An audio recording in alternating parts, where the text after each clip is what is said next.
So in the spirit of David Attenborough and Frozen Planet, on today's edition of Frozen Truck, we will be testing the frozen range, freeway range of the Rivian R1T. all right, we are starting with a brick cold Rivian. We are at 10 degrees. It was actually negative this morning, and the battery was outside all night. It was actually charging, but that completed probably in the middle of the night, and then I'm sure it cooled down. So we are going to reset trip A, and we are going to do a cold brick range test, mostly freeway driving. So here we go. I got to turn on. Everything is super cold, and I'm going to be keeping the cabin comfortable because that is real life. This is meant to be a real life kind of test where you leave your vehicle parked outside or maybe in a cold garage, and then basically it's incredibly cold. So let's see how this goes. I am in eco mode right now, but the car just reminded me to switch to snow mode in slippery conditions. Although regular mode would be fine too. The main difference in terms of traction is that in snow mode it's using all-wheel drive, and conserve mode it's only using front-wheel drive, which is actually not too bad in the snow. That is a little bit better than rear-wheel drive in my experience. But anyway, we're going to go to an all-wheel drive situation. So I don't actually like the regen being low. It's really cold out, the snow is crunchy, and the roads are dry, so I'm not really worried about too much regen. And then I didn't know it puts the ride height to high on snow mode, but that's cool. And then it has the suspension set to soft. I can change any of these, but anyway. Now I expect huge amounts of energy use right now, even though it's slow speed and stuff, because the battery is cold. Motors are still cold, although those will heat up quite quickly, especially once we get to freeway speeds. But the heaters on this thing are quite powerful, and I'm sure it's pulling a lot of energy, because it was probably about 10 degrees, maybe 15 degrees in the vehicle, and it's got to come all the way up to a comfortable temperature. I've got the seat heater and the steering wheel heater on, although those don't use a whole lot of energy.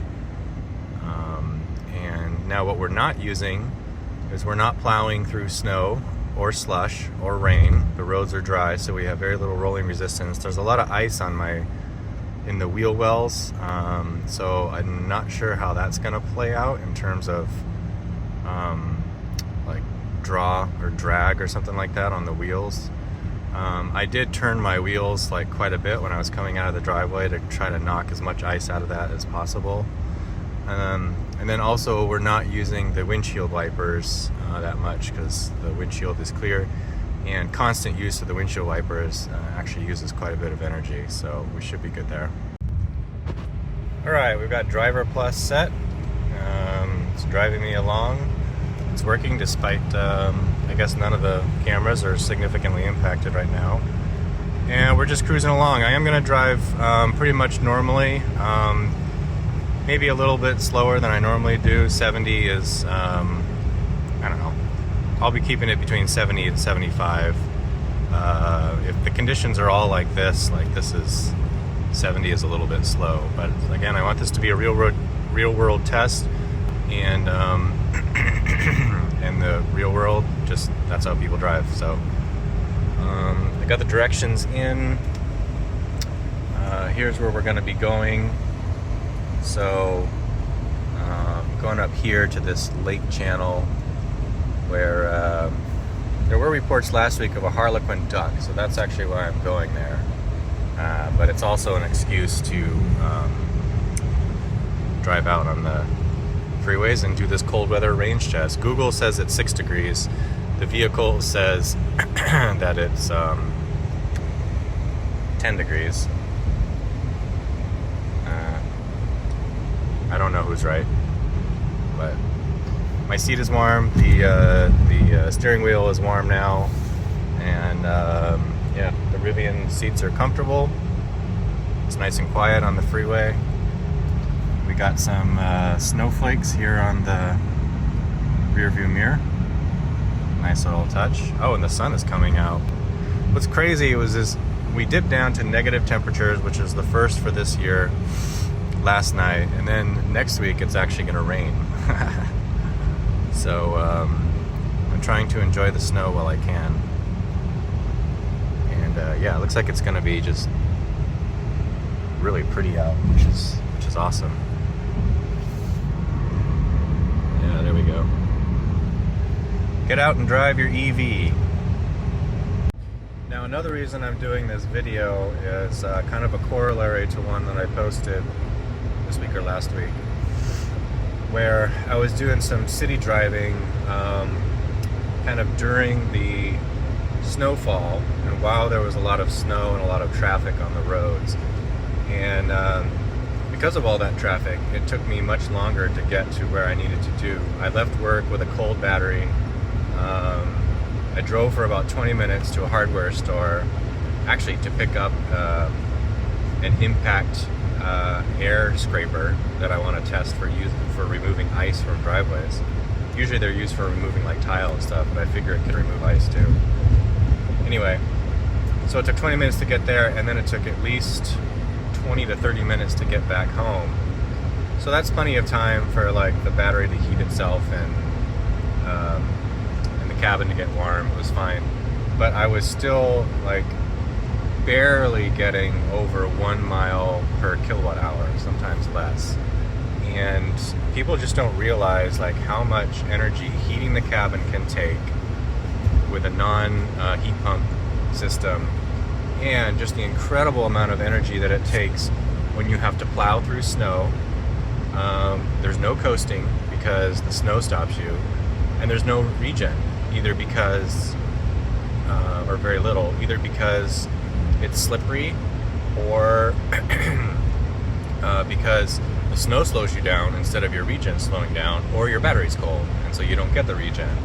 So there are so many large areas of energy loss during those conditions that if I kept driving like that, I would have half my range. I would have about 130 to 140 miles of range, which is basically like towing. So towing and snow driving, and I don't mean this kind of driving. I don't mean like where the roads are dry but you can see snow. I mean actually driving on snow takes a lot of energy, and the fact is that people actually live places where you have to drive on snow, so you just use a ton more energy. So one, that's a great argument for a 500-mile truck or large EV vehicles, because that means you have 250 miles in winter or 250 miles in while you're towing, and it doesn't matter like the full range. Nobody really charges to 100% when you're towing or on a trip. You charge to like 80%, so really that's about 200 miles.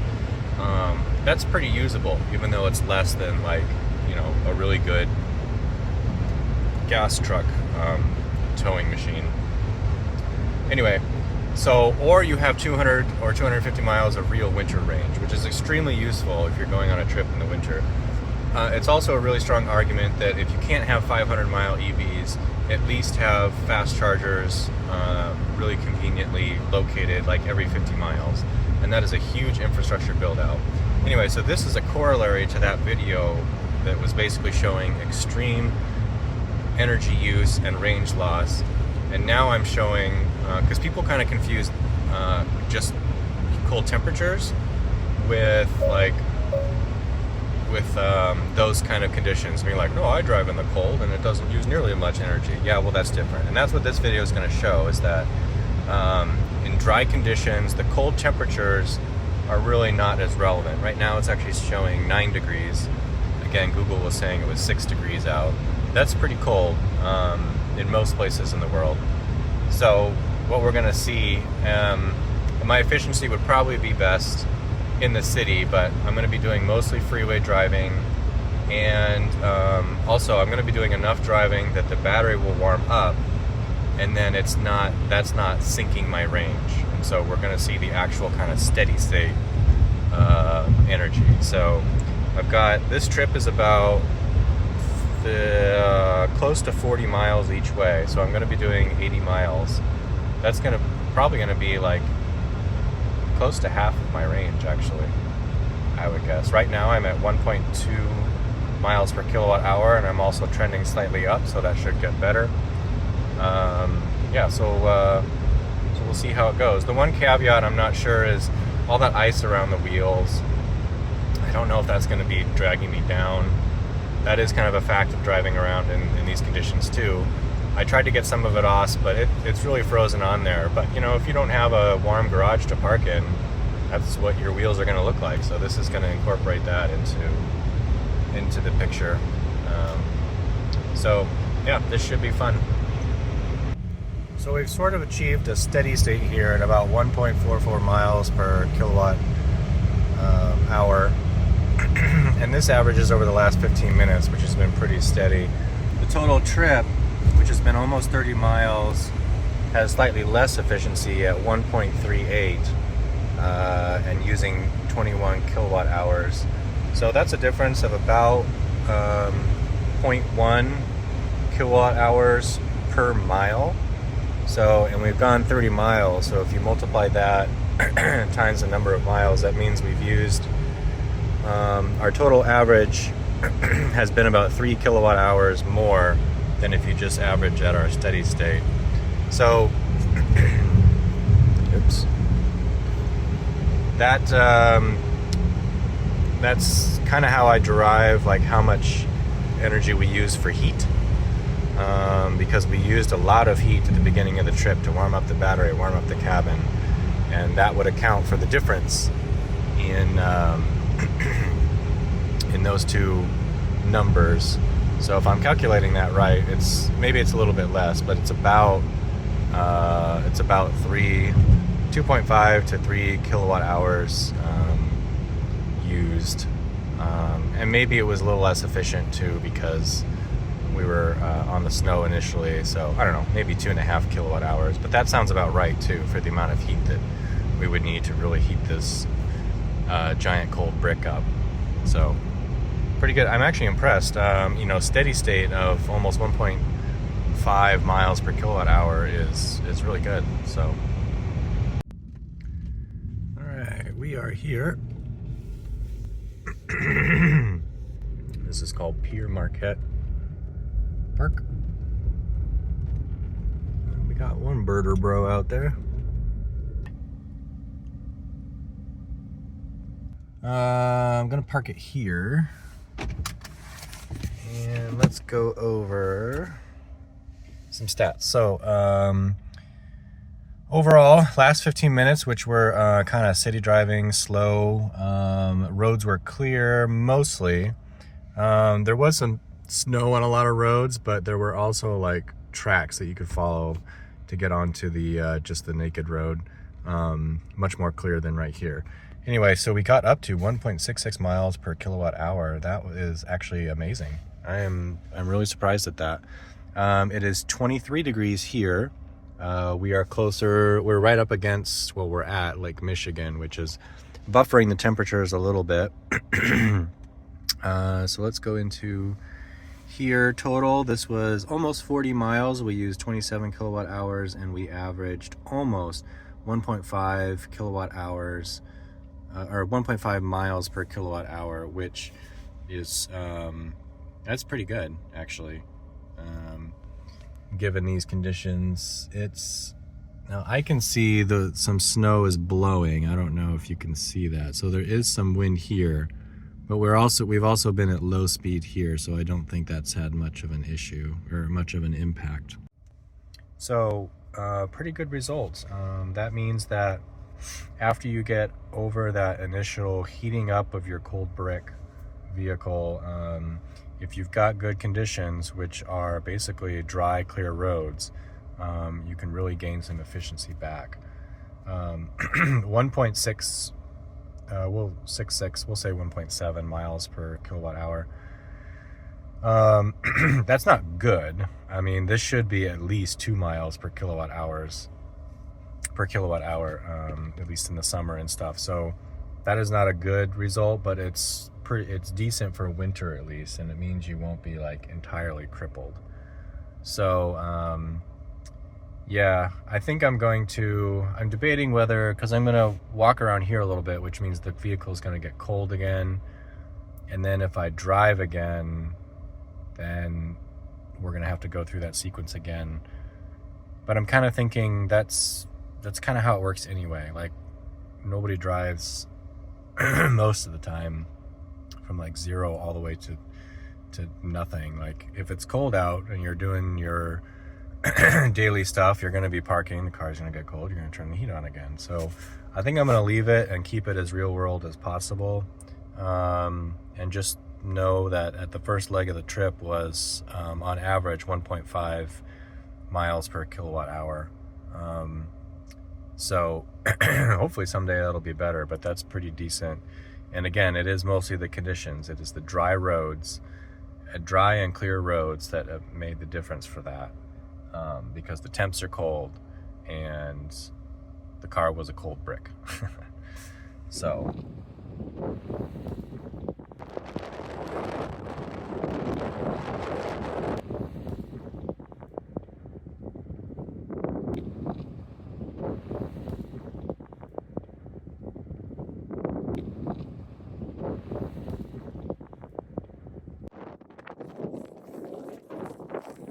well, that was a good run.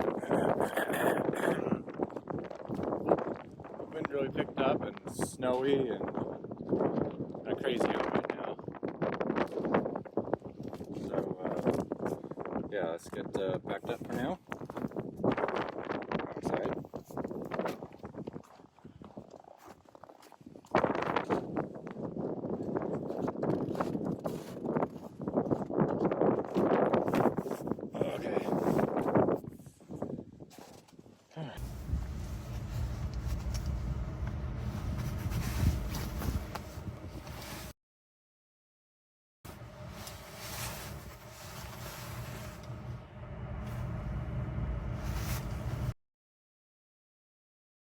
Apparently the strap came off, and when I was kneeling down to take a photo, just did not see a Harlequin. We've headed off. The car didn't use much more electricity or any at all while it was sitting there. Bear right onto Lakeshore Drive. We're going about 19 miles to another spot. 6 miles. It's going to be mostly country roads, so it's going to be probably 45 to 55 miles per hour, mostly. You can see there's some snow on the ground here, although there are some dry tracks that I can follow, so we'll get there. We are at 28 degrees, and surprisingly inching up to really good efficiency for winter stuff. We've got 8 more miles. We're cruising about 55, and yeah, generally good conditions except for 28 degrees. I would say once we get like to around 30, I wouldn't call that extreme cold anymore. So and also the sun is out, which is warming everything up. I've got layers on. I layered up today, but I don't really need that, especially, I mean, I don't need that in the car, especially with the sun out. Well, okay, there's a little bit of sun, intermittent. Anyway, surprisingly decent efficiency for winter right now. All right, we've arrived where we're going to be driving kind of around a bunch of lagoons off-road here. And so that took our total up to 57 miles, almost 40 kilowatt hours, and still at 1.5 miles per kilowatt hour average. Slightly higher. Surprising it's not actually even better, actually, because on these side streets, I've been averaging like actually pretty good efficiency. So it'll be interesting to see how the drive back, which is more miles per time, influences that. So yeah, I'm gonna tool around here. I might reset this on the way back because I don't really want to count this energy use, even though it's probably not going to be that much. I don't really want to count this into the totals, so.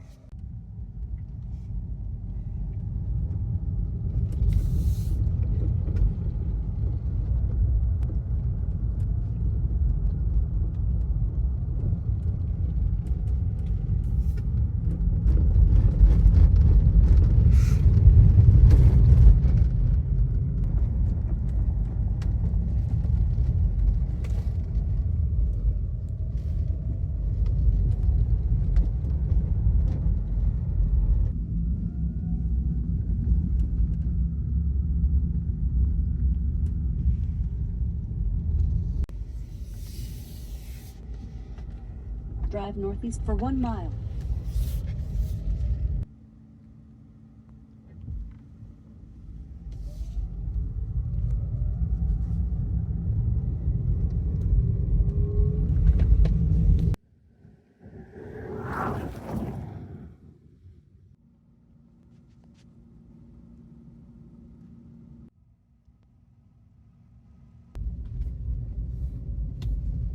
So this is a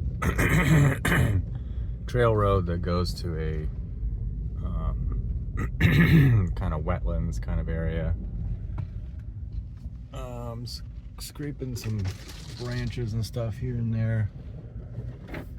I'm hoping it's not damaging the paint too much. This is an advantage of Cybertruck where you don't have to worry about that. I'm definitely slipping around. This looks like the snow is kind of compacted, so I'm not too worried about that, but hasn't had any trouble moving along aside from a little slippage here and there. Yeah.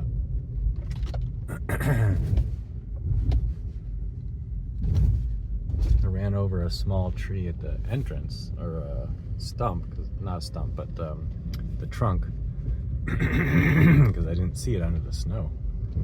It's kind of weird.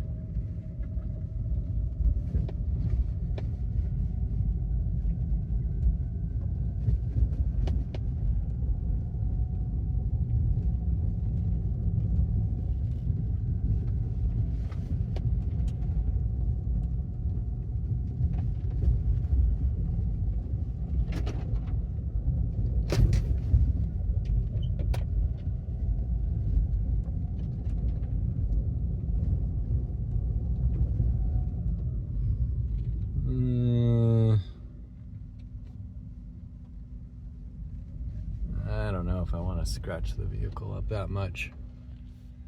Yeah, I think there's too many branches up ahead there. So I think I'm gonna go backwards here, but it's a little hard to see, so I'm gonna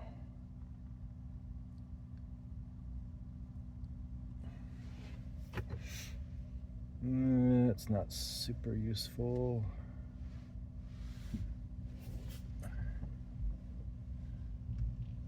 Try not to get too scratched by this guy.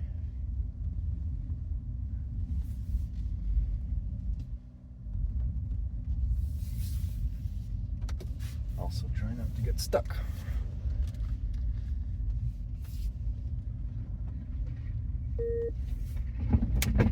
Whoops.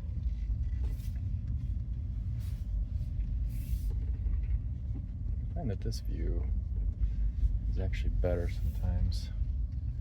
Get a much better overall view. All right, I gotta get back into here.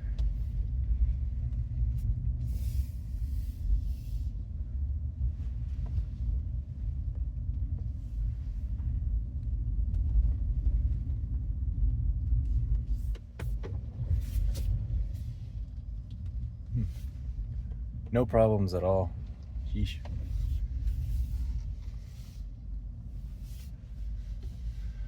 All right, so let's go back. Let's It's much more fun to go off-roading with somebody or snow driving because you don't have to be as careful. You don't want to get stuck alone, but if you get stuck with somebody who can just pull you out, like, it's no big deal. In fact, if you don't get pulled out of something, you're probably not driving hard enough.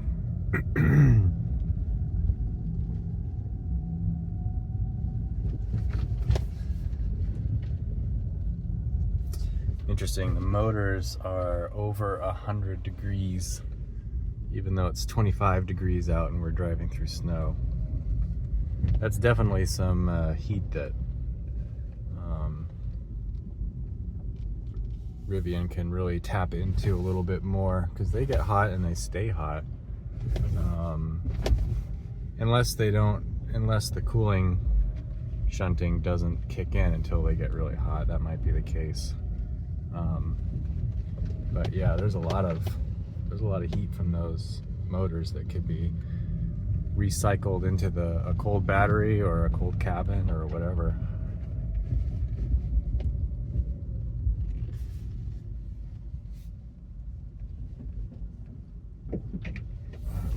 Oops.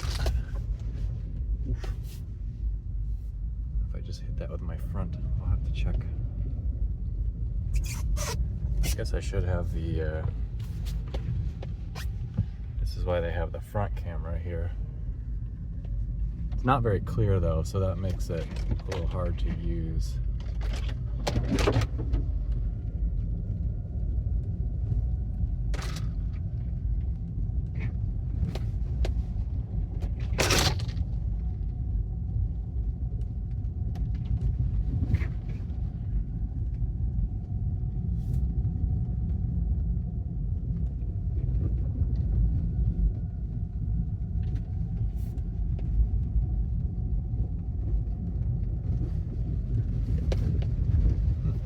Icy over there.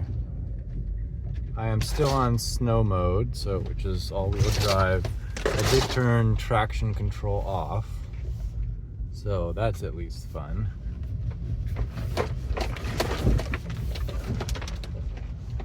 Go off-road a little bit here. That's fun. All right, I do want to check the front bumper to see if I hit something on that. Kind of negatively impacted my range there. All right, this is the trunk that oof. Well, hopefully I hit this part instead of that. That could damage your wheel. I wonder if I can pull this out of the way. A little bit. I'll do that when I'm not holding the camera.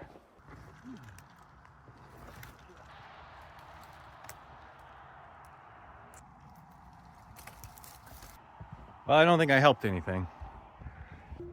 Well, I think it's time to head back, which means I'm going to reset this. Take a picture of it. So we're going to reset this for our return trip. And yeah, so that'll take out all this off-roading energy use and all that kind of stuff. So that'll be good. And then we'll just cruise along. There we go. And yeah, we'll see what the final numbers are. All right, we are back and with impressive range actually. So on the return leg here from kind of a mid-stop area, we did about 35 miles, used 20 kilowatt hours and averaged 1 mile or 1.7 miles per kilowatt hour, which that's pretty good for for winter averages. And you can see at the tail end here, once I got on side streets, I was almost at 2 miles an hour. So I need to average this with the amount of energy that we used going out there. So it's probably gonna overall be about 1.6 miles per kilowatt hour, which that's that's average, I guess. It's not great. It's not summer efficiency, but it's not bad either. It's not like you're going to be stranded or something like that. So I think I started this trip with 90% state of charge, and I am now at 35%. So what is that? Let's see, 50% would be 85.